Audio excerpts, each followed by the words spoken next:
Jesus walked with his disciples through a small town and was greeted by a demon-possessed girl. This girl came running and screaming towards them, saying, "Jesus, son of David, get out of here." The disciples were frightened and they waited to see what Jesus would do. Jesus spoke to the demon and said, "What must I do to rid this girl of your possession?"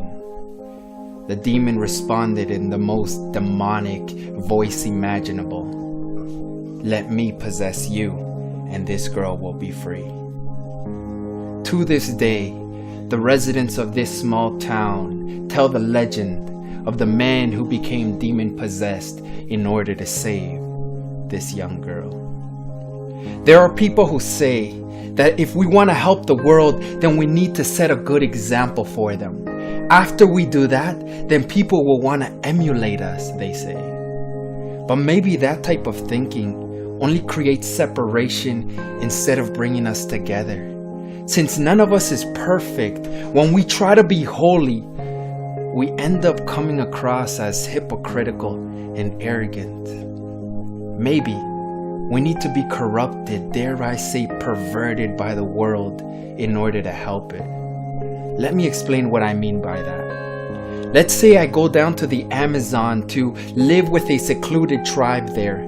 If I want to gain their trust, then I need to learn their language, learn their customs, show respect for their way of living. If at first they are hesitant to interact with me, with time, they'll open up and the barriers will come down because they see that I've made an effort to get to know who they are. It is said that on the cross, Jesus accepted upon himself the sins of the whole world. Although he was perfect, although he was sinless, although he was without blemish, he accepted the sins of the world upon himself so he could save us. Now, I'm not saying that we need to become drug addicts in order to reach drug addicts. I'm not saying that we need to become alcoholics in order to understand alcoholics. What I'm saying is we need to look at life through their eyes. We need to live among them. We need to experience life in their world.